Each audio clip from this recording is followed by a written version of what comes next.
Okay, so this is the Olympia SM7. We've got some discoloration on the case. You can see, let me check the screen. Yeah, you can see right here a little bit of gunk in this handle. It's not cracked though, so that's good news. This latch definitely gave the seller some trouble, so I'm wondering if I'll face the same here in a second. Bottom looks fine. No feet. Interesting. Huh. I've got 2 feet, and then I guess it rests on the hinges. That's an interesting design choice on the case. All right, let's try and open this up. All right, so it hinges open. Whoa, hinges really far. Got a lever in the back here. So, you know what? I'm just not gonna sit down. How about that? That seems to be working okay. It's a little wiggly. This hinge is also a bit wiggly. The rubber, pretty good shape. Made in Western Germany. No mold, it looks like, just kind of dust and spiders and whatnot. I haven't taken it off this base yet, so this should be interesting. Okay, spring-loaded clips. Oh, okay. That was simple, straightforward. Let's get a look at the bottom here. Metal's in really good shape. Nothing's rusted. Maybe the screws, but that's not a big deal. These hinges, this hinge especially stuck out. It's just rivets. This almost looks like rust, so I'm not sure what's up with that. Could be from this hinge that's rusting a bit. That's also rusting a bit. So this is locked in place at the moment.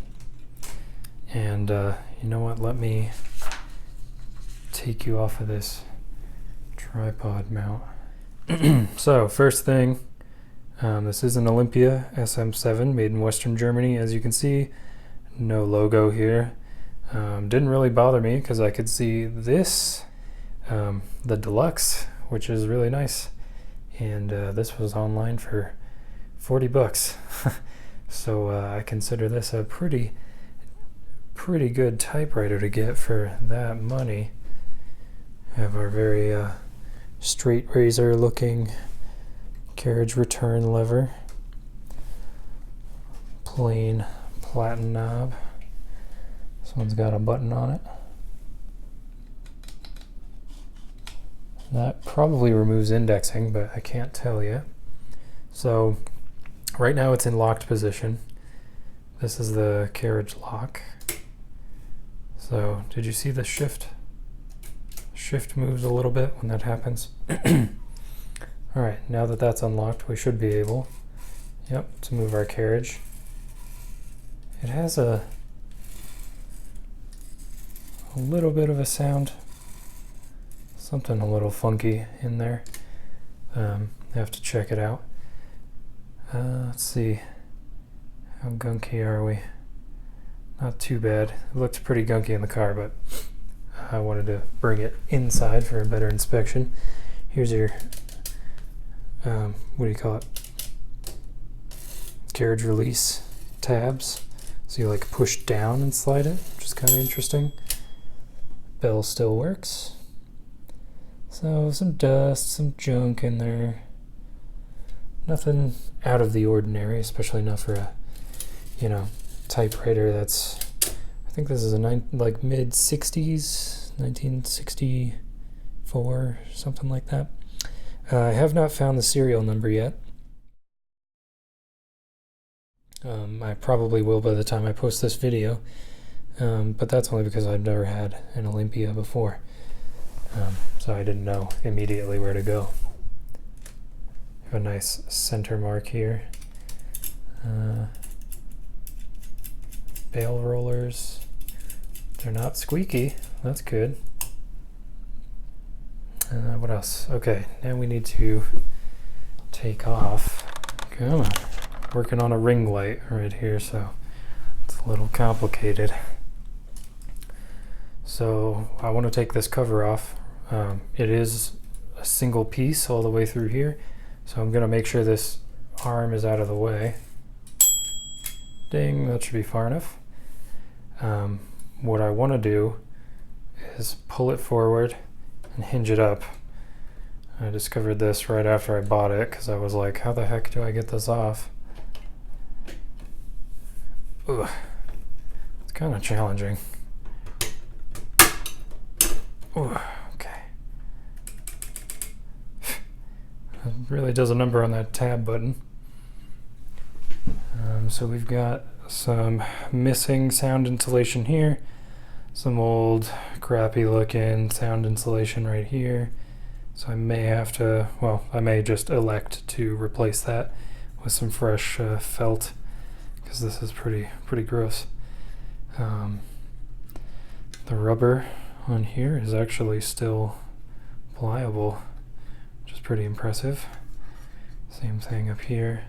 Springs are in good shape. So I'm going to set that aside. All the keys work. Whoops. Almost forgot. You see how these stop part way? That is because there is a second portability lockdown system, and it's over here. Let me show you. There's a dot and 3 lines. This is single space, double space, triple space, and the dot here is the locked position. So basically that locks your type bars down. So if I move this to single space, it should free these up. Should anyway. Let's see. There we go. Had to move it a little more. All the keys work. I did check that immediately. The ribbon's super old, probably needs replacement. It's a different configuration than I've used before, so that's interesting. This rubber right here seems to be in pretty good shape, just kind of needs a cleaning. Yeah, looks like most of this is just going to be kind of dusting things off, getting everything back to sparkling clean. There never were shift and sort of shift lock button things on here, so I don't know what this does. I will have to figure that out later. The deluxe logo here is in really good shape. Yeah, like most of this machine, it's just kind of dusty. Was this the, hold up. Okay, red on bottom, stencil in the middle, black on top. Okay, so red on bottom. So this should send the ribbon up really high.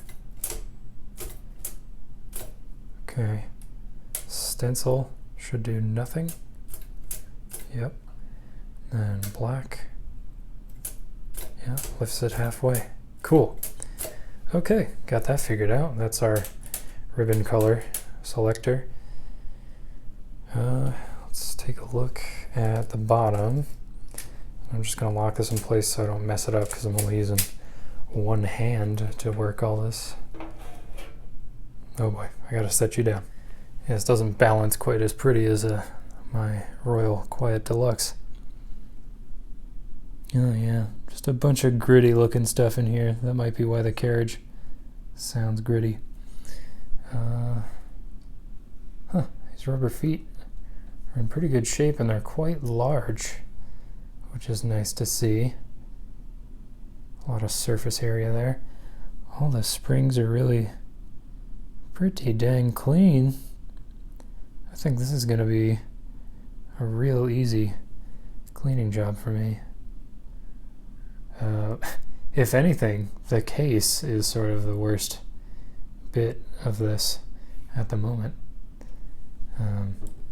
Yeah, because I'm not seeing any major stuff going on. The heck is that? Okay, not sure what that is. this down. Yeah. Walk it back.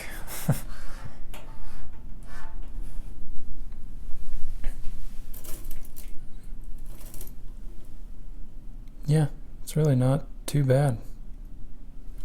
Cool. I am curious. Nope. I have my Royal Mercury. If you hit margin release, it clears a type jam.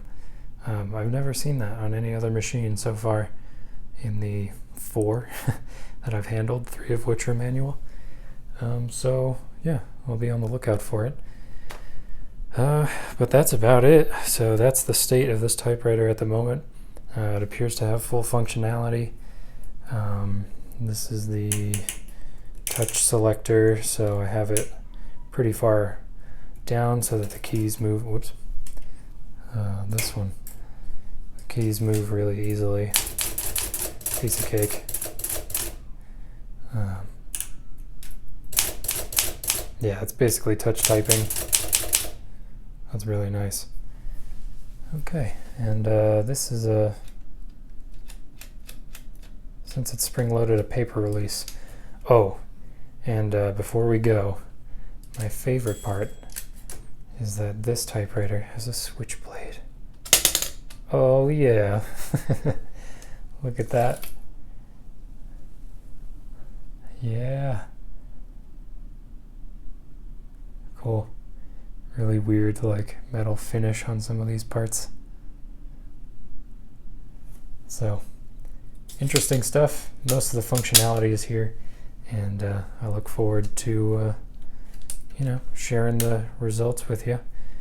Margins are operating. They're a little pinchies. Okay, so I guess the first thing will be test typing it. And, maybe I'll tack that on to the end of this video. Let me cut it here. Okay, quick typing test, and I have the cover off just in case anything freaky happens.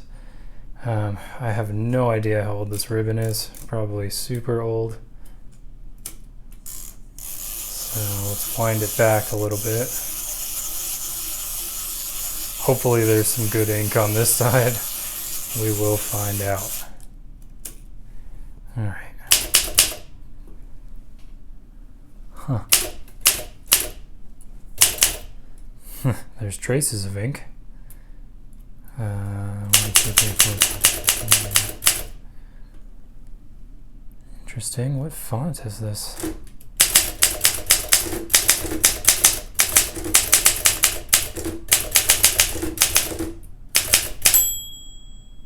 All right.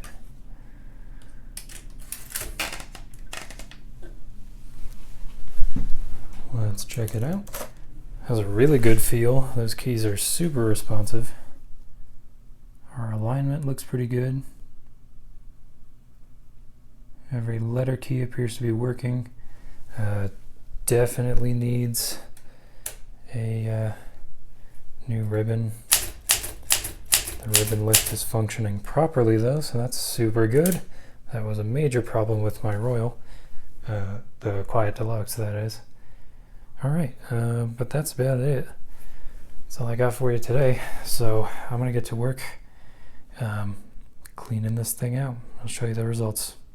See you on the next video.